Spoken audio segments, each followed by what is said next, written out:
Now to the raging debate that has dominated headlines for a few days. The decision by swimming's world governing body, FINA, to ban transgender athletes from competing in elite events has sparked a conversation over fairness and inclusion in the world of sport. Reactions have been mixed, with Australian Olympic swimmer Kate Campbell in favour of the ruling, saying it upholds the cornerstone of fairness in elite women's competition. But others, including Campbell's teammate Maddie Groves, says the policy is discriminatory towards trans athletes. Save Women's Sports Australasia is a campaign group opposed to transgender women competing in women's sports. And joining me live from Cambridge in New Zealand is their co-founder and spokeswoman, Ro Edge. Thanks very much, Ro, for your time here on Newsday on the BBC. There has been so much talk about the science behind this debate. Why do you think this is the right decision? Look, I think the reaction in New Zealand and Australia has been overwhelmingly positive. There's relief, I think, finally that sports have had the courage to prioritise science over feelings, because we play sport with our bodies, not with our identities. So biology has to trump identity. At the same time, there are concerns for our transgender communities who, quite frankly, should never have been put through this, and only have been because of the IOC's flawed policy that they developed in 2015.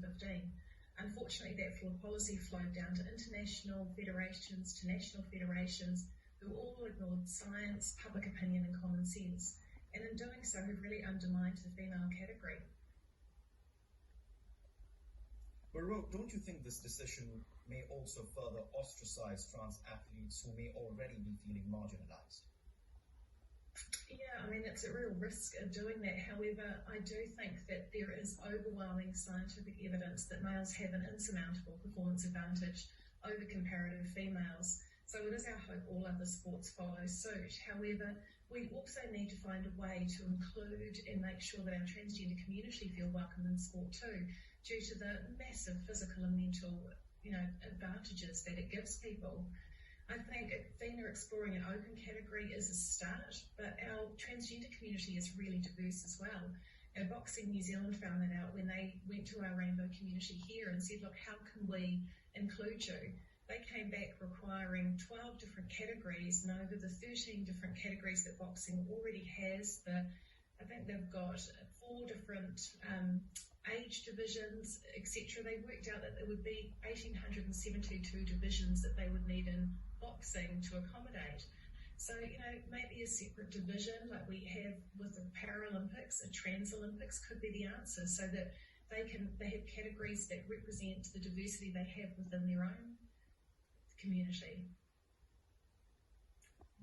So those are some of the ways in which they could find solutions around this, as you mentioned. But do you think this could also trigger similar decisions in other sports, perhaps something in the Olympics as well?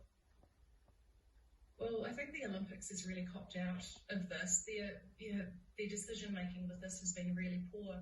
They said they've done 2 years of consultation in order to create their last guidelines they released, but we only know of one group advocating for fairness in female in sport who was spoken to for really a very short time over Zoom.